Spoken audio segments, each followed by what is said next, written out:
से विष्णुपुर तौसेन थिंजरी विष्णुपुर की पॉपुलेशन से तबुल से फॉर एग्जांपल असल पॉपुलेशन से Bishnupur missing however blood donor की मसिंग वेरी फ्यू अखोई सेक्रेटरी अखोई विष्णुपुर की हेडक्वार्टर्स तौसी मी अतई अतईसु याहनबा हाइदना कोई देवजीत होय अखोई इनाउसिंग मयाम कनो तौरगा मोटिवेशन तौरेगा एम तौजबनी अदुना यूनाइटेड क्लब विष्णुपुर काइसु अदुम याउनब तौरेगा तौजबनी अदुबो अनफॉर्चुनेटली अखोई की विष्णुपुर की होइबा पार्टिसिपेंट दी यामती यू उदे एक्सेप्ट अखोई इनाउ जिक अनोबा मेंबर होइबीबा सी अदगी कोई हम मरी खक नतना अतैदी अखोई हानगी हवाई याउबीबा रेड क्रॉस का मरी लेनबा थबक सिंग रेड क्रॉस की वॉलंटियर्स सिंग एनीवे मसी मतुंगदसु सुमाय तबो मतंदा मोय थवाई याउरखिनी अदु ब्लड हाइबे सुदी सिगुलो तंदा दरकार लेनी हाइबा ngamba natabani ब्लड ऐसी एनी टाइम मसाई मयामना हाइने गिबा ngambi giba singla dum haibi gare blood ऐसी दरकार लेरा कांददी आई हक्सांग याम भई हाइबो मी दुसु त माने पिनिंग दरदि पीदे अदु पीगे हाइबो वखल दु लेरगदी हेक्ता पीय प्रोवाइडेड लाइना खरा लई पीबे यादबा अदुदी खरा खतने मिसिंग अदुना तबसिंग गे यामदना सही तारा निपान देना हुंपु मा फाउस्टी मसा फरदे दुम लोइना पिने रोंगाकने अदो अमुक तन पीबा भावदा की दना एवेयर ओइदना लेरिबु मयाम दो आइना मेसेज ते याहल लेरदा आइना मसी आइना आइगी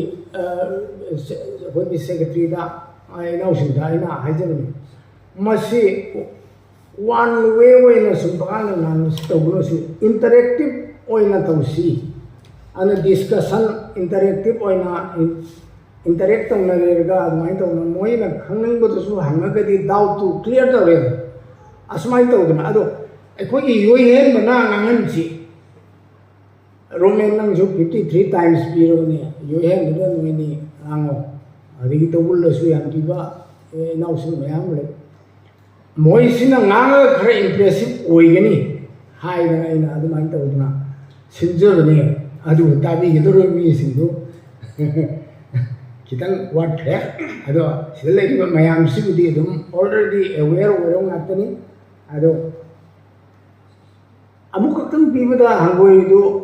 योहेन बना 89 टाइम्स बिथो औने 89 टाइम्स दा मागी ब्लड पीरिबा यूनिट असना तोंगान तोंगान बा खाइदोक का कंपोनेंट निंदु खाइदोक मी अहुम मथाई कनबना मी हाई अदो योहेन बना इनेस मोहत बना योहेन बना ngasi बाउदा कलिसे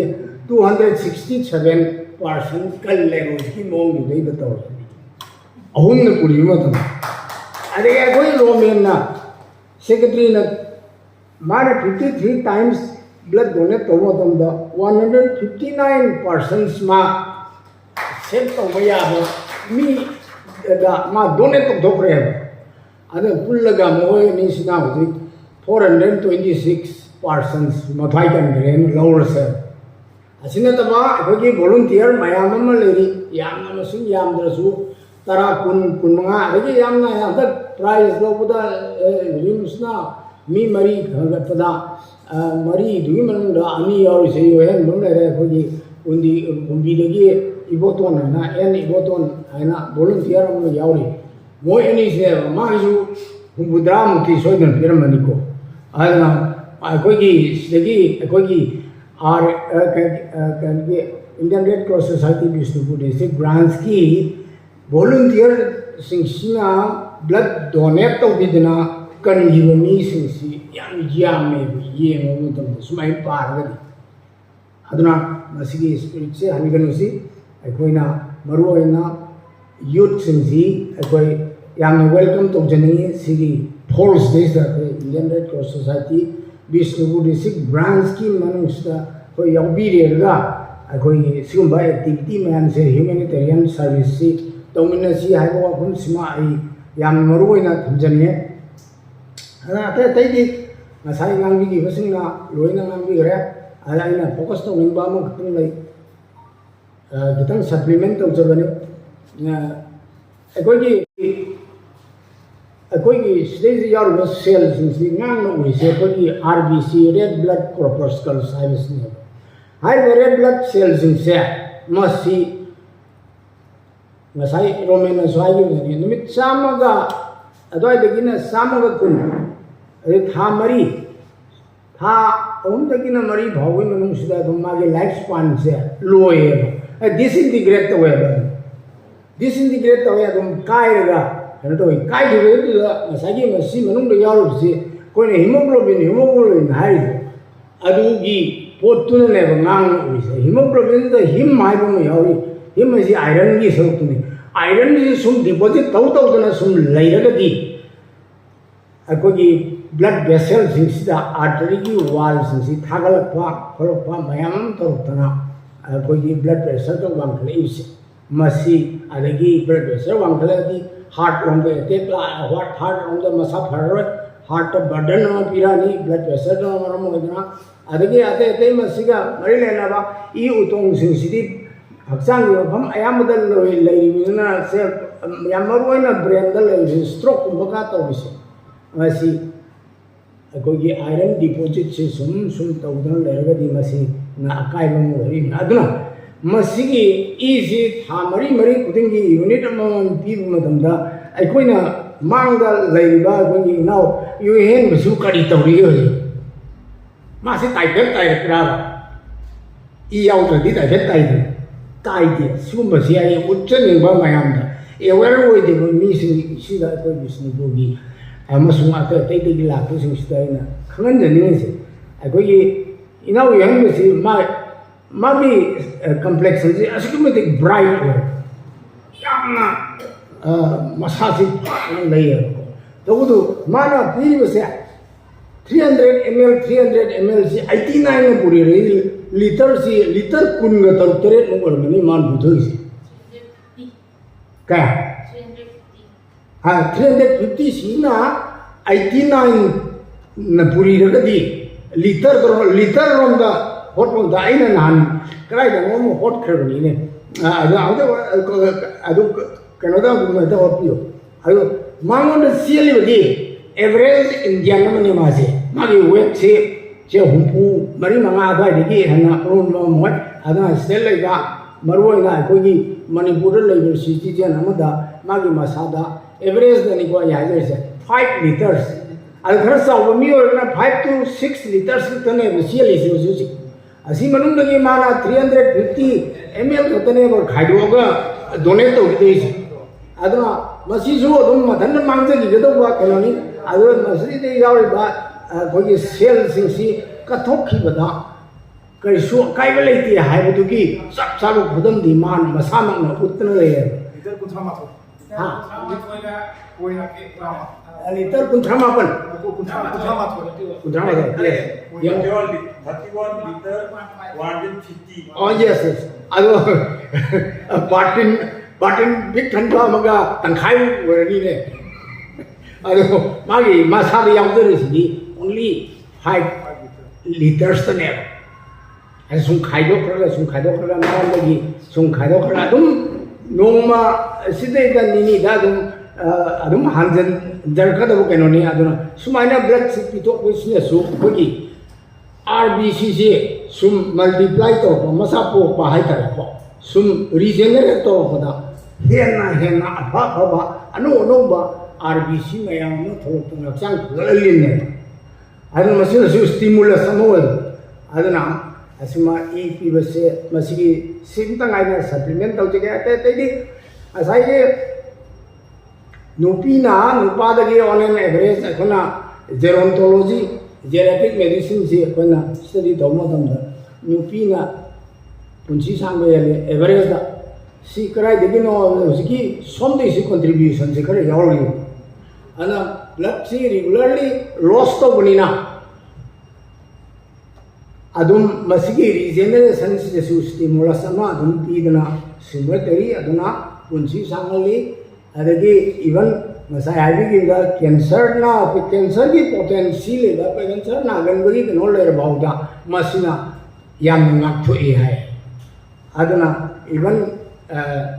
ब्लड कोलेस्ट्रॉल बाउवा हांदे का है को अदिना मसी याम कानो जानी अदा अमरोंदना अमो आइदा मीमा गी मथाई कन्नने बिदोंता आइओंदगी 350 ml पिथो ओरे आइसे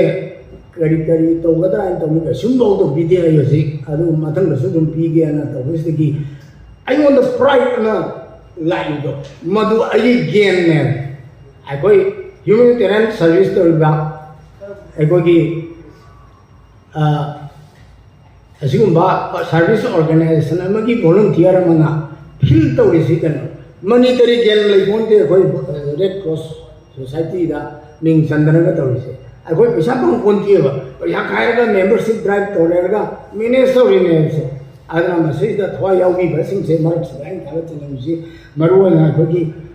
एसडीओ साहब श्याम कुमार याम थागतनिए मयाम जी खोंपी दना तौरिसे मतन सुम तौबिरकिनी हाइबदु हजिकसु थंबिरमे अदुम याम नुंगाइजै आदना मसी अखोइना फुंजरिसि कनागुंबम याउसे नारगा अदु करि कानगे यासी याम कुंबा दा एक्सप्लेनेशन याम संगबा पोनी रेड क्रॉस वॉलंटियर मु ओइरो है करि कानगे अदु खुमपसे करि कानगे ने है खुमपसे सी एक्सप्लेन तो वदा खरा माना खुबिद्रदी आइना हाइबा यामना अवंगबा वखलसी माना खंगनबा अखोइना एक्सप्लेन तो वदा मतम खरा चंगने मागी कनोदुना ब्रेनदुना कोई ससेप्टिबल ओरमद्रब अफब वाखन अवांग वाखन से ससेप्टिबल ओइद्रगदी अमुसु अरेम दस किलेनि हालना अखोइना नुंगाइजरी जिदी मियोइबगी सेवा तौब मतमदा अखोइ मतेंग खर पांग मतमदा अखोइ नुंगाइजबदो मयाम आई इसा इथंदना पांगबगमदबदो अखोइ मयाम पुंजलगा पांगबने असिगी नुंगाइबदो अदुनि ऑर्गेनाइजेशन अमदा यावरगा अखोइ नुंगाइजरी अदना मसी एनोने मतुंदा सोदुम सुमाइ तौदना कनो तौगिसि अतोपा कनोसे अखोइगी तामसि लोइसिलकदोरमनिना असेंबली हाकुमगी इलेक्शन तौबिबदु अक्टोबर 31 ता होय अदना मसी 31 डेज अखोइ नमनब तौसेना अखोइगी सेक्रेटरी मयामसदा हाजरिबनि अदुना मसीगी दमकता अदे हिसाब पसाब हंदकी हानगी ममांगी काम सिंदौना यामना फजना हंदक बुक तौबा सुमाइना तौबसी खरा खितंग वाटकी ममांगी ताम सिंदा आइना पुजरेसु हंदकी सिगा अनेरक सुबनी अदु मथंग तामसी सुम लाख मतमदा कोइन हजिक तौरिबिसतिगी हेन्ना फगन्ना तौबा नमनबा कोइतुन होनमिसी अदुगा ब्लड डोनेशन की गसाई अखोइना इम्फाल वेस्ट का हजिक मणिपुर की मनुंग लेरिबा ब्रांच मैम्स दा स्टेट सिजु ब्रांच मनेबा स्टेट सिजु ब्रांच मनी मसीगी ऑर्गेनाइजेशनल स्ट्रक्चर सिदा अखोइगा ब्रांच का इनदगी स्टेट ब्रांच का डिस्ट्रिक्ट ब्रांच का अनि सिगी रिलेशन से कोऑपरेटिव फेडरलिज्म हाइबदुगी वाफम ओइरंगनी अदु कनागुंबना मोगी है मखादा का पवाइदा लेबदोंना का है बिहेव तौबिरबसु अखोइगी इनाउसिंगसिदा नुंगाइतबसु दुम याव आदा अखोइसु मोइगुंबा पार्ट अमनी बट अखोइगी रिपोर्ट करिस्ती मोगी थ्रूदा चटपनबदी फाबनिना अखोइ मोगी थ्रूदा चटपवानी मोइदसु अखोइगी रिप्रेजेंटेटिव थारी अदुगा अखोइगिना सोटोजेक थारी अदुमाइ तौदना तौबनी अदुम मसिगी ऑर्गेनाइजेशन से मथंग लाखदरिबा तामसिंगसिदसु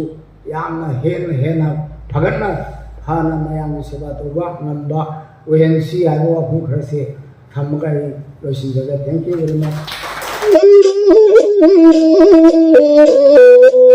Thank